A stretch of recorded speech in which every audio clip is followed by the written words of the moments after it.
Hey guys, welcome back to my channel, and today again I came to take a new topic from a pharmacology which name is receptor and its type. It is a very important topic to understand the mechanism of action of any drug in our body. So see this video till the end. So let's start the video. Now now look at this receptor. Receptors are a macromolecule present either on the cell surface, cytoplasm, or in the nucleus with which the ligand bind to produce cellular changes. Okay. Here, the term ligand means any substances which can bind with the receptor and produce their action. So here, ligand may be hormones, or it may be neurotransmitter, or it may be drugs or some chemicals. Okay, now see the interaction between drug and receptor. Now when the drug and receptor are bind to each other, then it make a complex, and this complex produce a pharmacological responses, and its response may be treatment, or it may be side effect, or it may be toxic effect.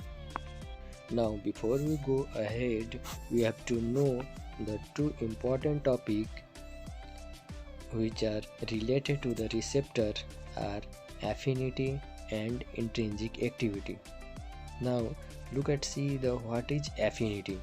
Okay, then affinity is the ability of a drug to combine with the receptor. That means if a drug have no affinity, it will not bind to the receptor. Okay, then in intrinsic activity, then it is a ability of a drug to produce pharmacological responses after combining with the receptor. Then intrinsic activity lies from -1 through 0 to 1. That means the ability of a drug which produce a pharmacological responses, it may be negative or 0, or it may be positive. So it is called as -1, 0 or 1. Now in pharmacology, drug may be divided into 4 types based on their intrinsic activity, and these are agonist. First one is agonist, second one is antagonist, and partial agonist, and then last one is inverse agonist. And here we can see that in which condition intrinsic activity, so -1 or 0, or it may be positive, yani +1.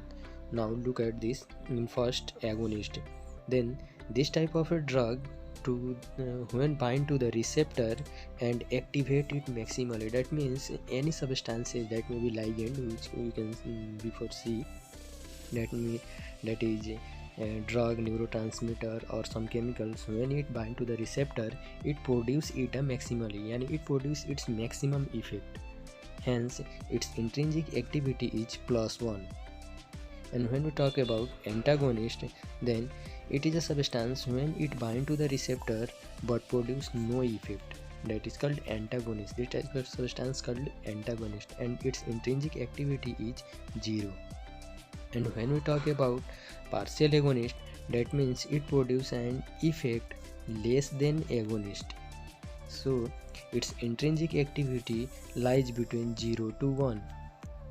And when you see about last inverse agonist, that means those type of substance which bind to the receptor and produce opposite effect.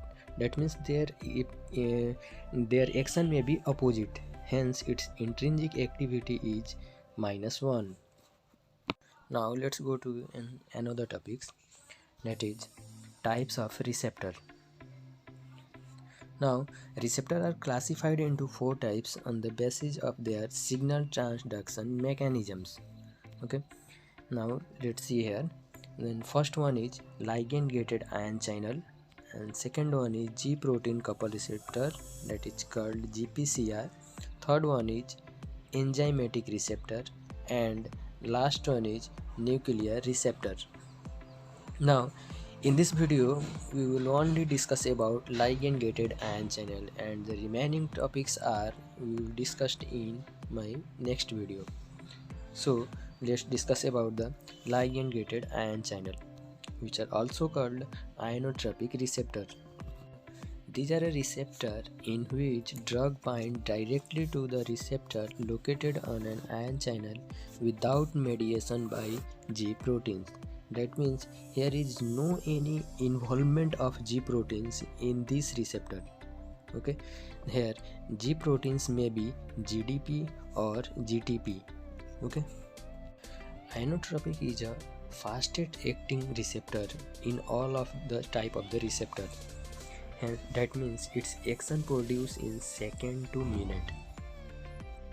Now, when we talk about mechanism of it, then we can see here when an agonist bind through the ionotropic receptor, then the channel get opens.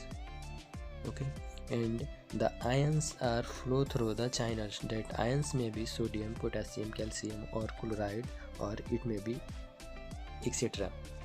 Okay, when ion get flow through the channel, then it produce hyperpolarization or depolarization of the cell, and it causes tissue responses. We can see this mechanism through this diagram.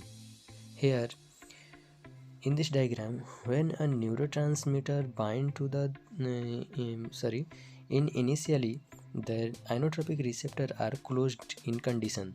So when neurotransmitter get bind to attach their binding site of the receptor, then it get opens, which can see in this second diagram, and this ion get pass through this channel, and it produce their further reaction or further responses. Now look at see this the example of ionotropic receptor. The example of this ionotropic receptor are nicotinic cholinergic receptor, and nicotinic cholinergic receptor are NN or NM receptor, and similarly GABA A receptor, NMDA receptor, and 5-HT3, that means serotonin receptors. Okay, these all about this topic, and the remaining type of receptor we will discuss in my next video. Thank you.